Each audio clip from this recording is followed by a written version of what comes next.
Have you ever stopped to think about the simple pleasures you're letting slip by day after day because society tells you to play it safe, act your age, and hold back? That glass of wine at 2 p.m. on a Tuesday, that spontaneous road trip with no destination in mind, or perhaps saying no to an obligation without offering any explanation.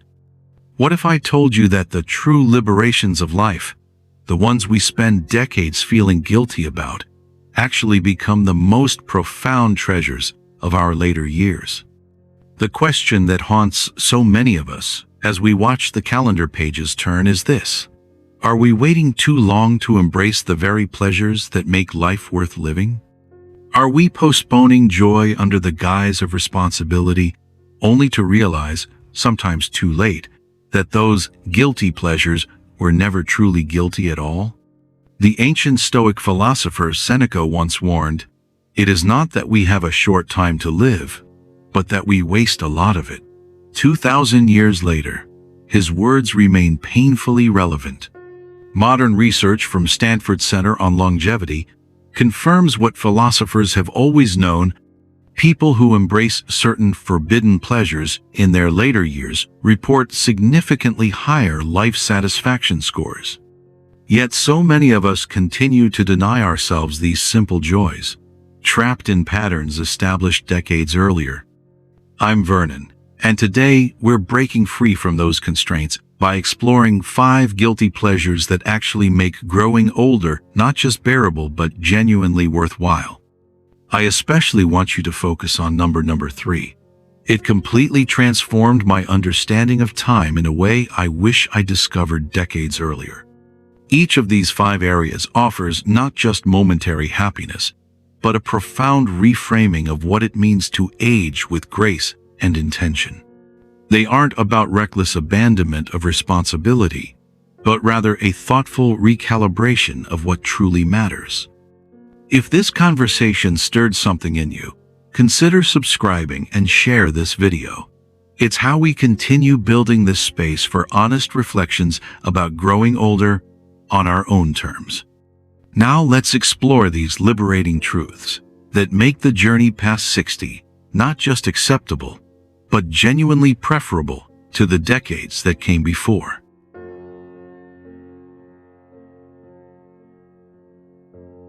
Imagine waking up with absolutely nothing scheduled for the day.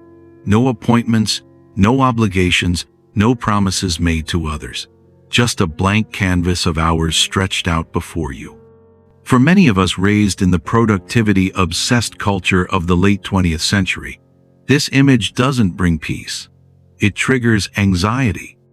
The first guilty pleasure that transforms aging into an art form is what some philosophers call the sacred emptiness, the quiet, deliberate act of creating space in your life with no plans at all, and learning to savor what emerges. My neighbor Eleanor, a former hospital administrator who spent decades managing every minute of her day, once shared something that stayed with me. In retirement, she found herself thinking often of her mother, who used to sit for hours on the porch with tea, doing what Eleanor once judged as nothing. Now, in her late 60s, Eleanor sees it differently. Her mother wasn't wasting time, she was mastering it. The ancient Chinese philosopher Lao Tzu understood this when he wrote, "Doing nothing is better than being busy doing nothing." Modern science echoes his wisdom. Researchers at Harvard have shown that scheduled downtime activates the brain's default mode network, the very system responsible for self-reflection, emotional processing, and creative integration. These are exactly the capacities that deepen and expand as we age. Dr. Rachel Goldman, a psychologist specializing in aging, notes that developing comfort with unstructured time is one of the most powerful psychological skills for later life satisfaction, yet it remains culturally undervalued. So here's a gentle challenge. Block out a full day on your calendar this week and label it Sacred Nothing. No errands, no appointments, no projects. Not because you're avoiding tasks, but because you're honoring the experience of simply being, Let whatever arises unfold naturally. Sit, walk, stare out the window. Let your thoughts wander without trying to shape them. Remember, this isn't laziness. It's a sophisticated practice that our youth-obsessed culture rarely celebrates, but that becomes increasingly available to us as we age. What if this emptiness is actually the fullness we've been seeking all along? When was the last time you deliberately left a day completely unplanned? Not because you had nothing to do, but because you chose to honor the value of sacred emptiness. Try this small pleasure for yourself sometime this week. Leave a comment with "Sacred Nothing" to help inspire others in our community of wise agers to embrace the beauty of simply being.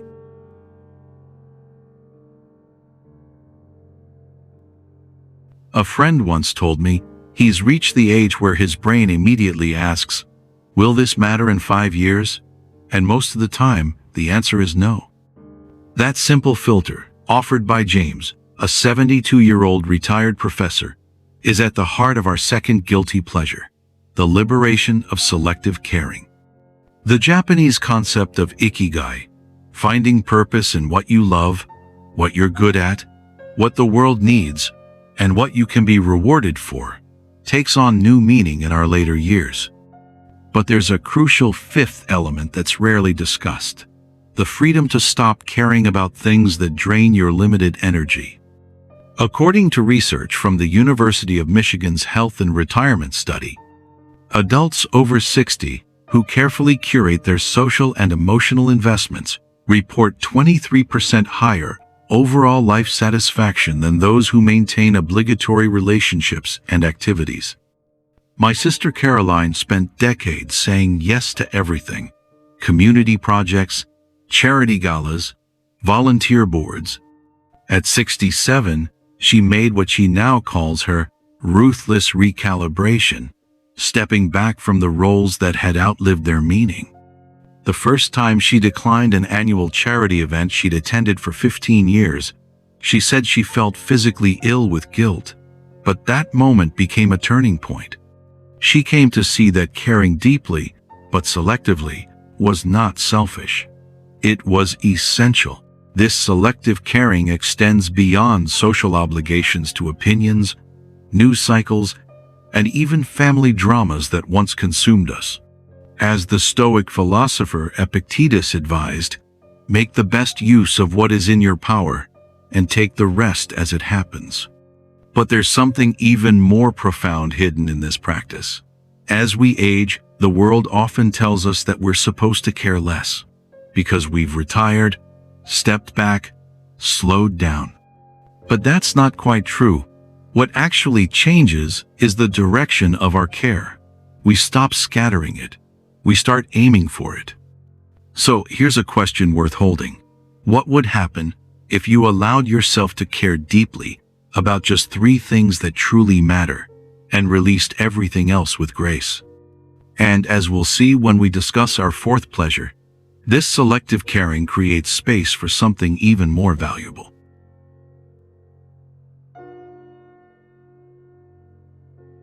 Now for the revelation I promised earlier, the third pleasure that completely transformed my understanding of time. 7 years ago, I attended a retirement party from my colleague Thomas. Instead of the usual speeches, he displayed a large jar filled with 936 marbles. He explained that if he lived to 85, he had approximately 936 weekends left. Each marble represented one remaining weekend of his life. Every Monday morning, he removed one marble and asked himself, was this weekend worth losing a marble? This visual demonstration of mortality wasn't morbid. It was profoundly liberating. It captures our third guilty pleasure perfectly: the exquisite joy of time squandering, deliberately wasting time on activities solely because they bring you pleasure, with zero justification required. The Roman philosopher Seneca warned that life is long enough, and it has been given in sufficiently generous measure to allow the accomplishment of the very greatest things if the whole of it is well invested. But what constitutes well invested shifts dramatically as we age. Dr. Laura Carstenson's research at Stanford Center on Longevity reveals something fascinating. As we recognize our time is limited, we naturally prioritize emotionally meaningful activities over information gathering or network building. Her socio-emotional selectivity theory suggests this isn't a flaw but an adaptive strength of aging. After decades of productive time management, there comes a delicious moment when we realize that strategically squandering time on things that bring us joy isn't wasteful. It's the entire point. My friend Helen, 75, spends every Wednesday afternoon teaching herself to play classical piano pieces she'll likely never master. Her kids don't get it, but she does. She's not chasing improvement. She's practicing joy without outcome. Looking back at our first two pleasures, embracing sacred emptiness and practicing selective caring, we can see how they create the foundation for this third freedom. The space to squander our precious remaining time on pleasures that need no justification beyond the joy they bring us. So let me ask you, what marble-worthy activity have you been postponing? What would shift if your goal wasn't to maximize time, but simply to honor it? Sharing your thoughts. You might be surprised how many people need your reminder that joy doesn't require a reason. Try this sometime this week. Block off one afternoon, just 3 or 4 hours, and do something useless that brings you quiet joy. Maybe it's baking a cake with no one to eat it but you. Maybe it's sketching badly, dancing alone to old records, or sitting by the window doing absolutely nothing with a cup of tea. Whatever it is, give it your full attention, without needing a reason. And when the time's up, ask yourself, was that marble well spent? You might just find it's one of the best investments you've made in years.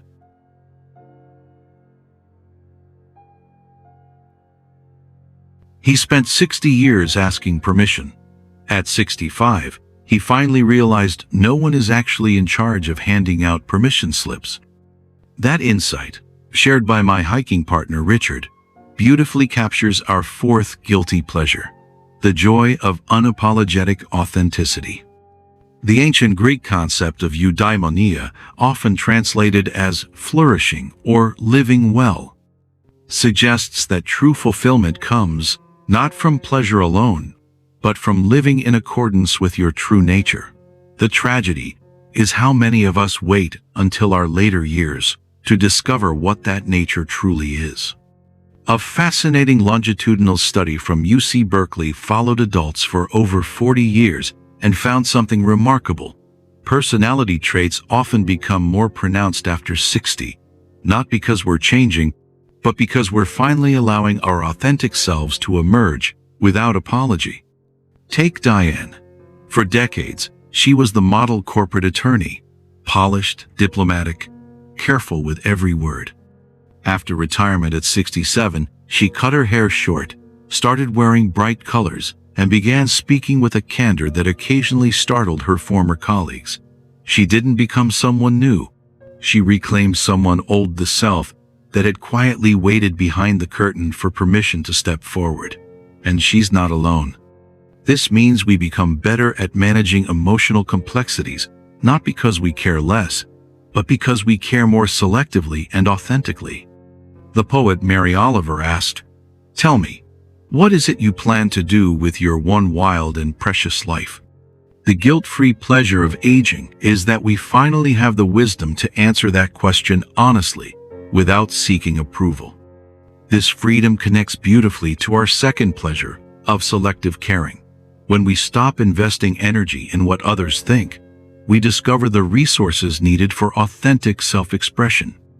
And as we'll see in our final pleasure, this authenticity creates the foundation for perhaps the most important joy of all. Choose one small way this week to show up more honestly, whether it's saying what you really feel, dressing how you truly want, or simply not apologizing for taking space. It doesn't have to be loud to be real. Have you been waiting for permission to be fully yourself? Tap the like button. It helps this message find someone who might need it more than they realize.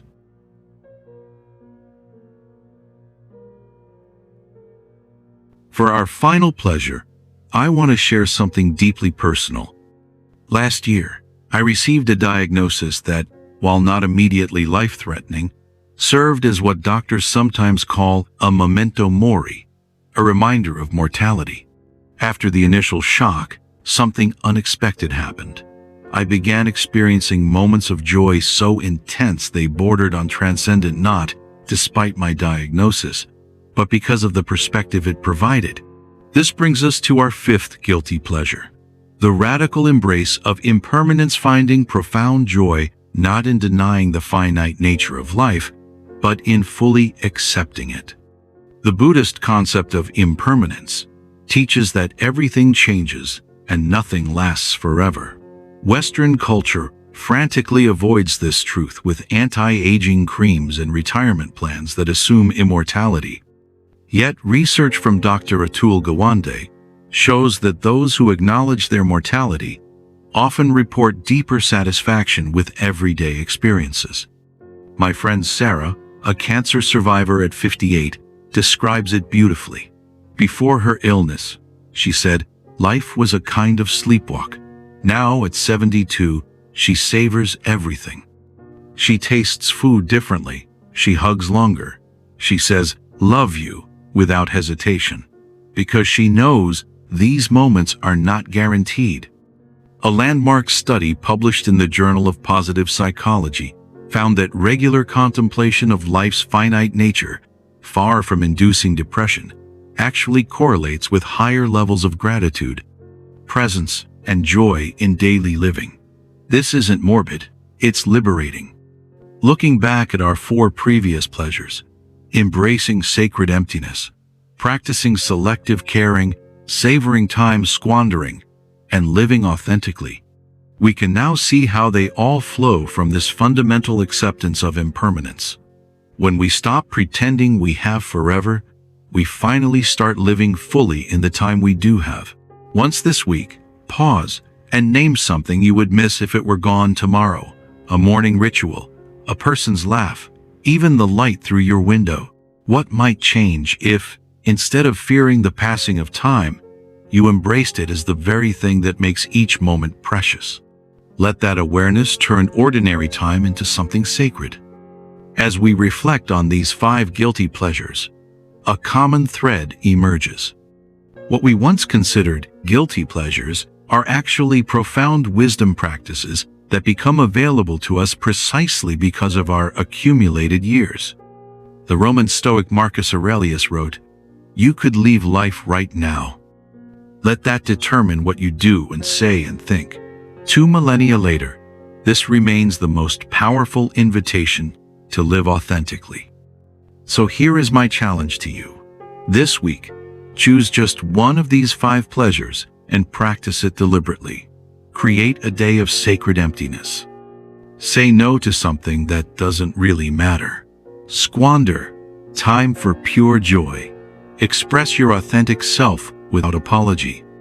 Or simply acknowledge the precious impermanence of your existence and let it transform an ordinary moment into something sacred. Remember, these aren't selfish indulgences. They're sophisticated wisdom practices that honor the unique perspective that only decades of living can provide. The guilt we've attached to these pleasures was never warranted. It was merely the voice of a culture that values productivity over presence, achievement over awareness, and youth over wisdom. I'd love to hear which of these resonates most deeply with you. Leave your experiences in the comments below, and if you found value in today's reflection, consider like and share this video to someone who might need permission to embrace these pleasures without guilt. Until next time, may you find the courage to enjoy the profound pleasures that only aging can fully reveal. Subscribe to my channel and click the notification bell so you don't miss our upcoming video. Thank you for spending time with me.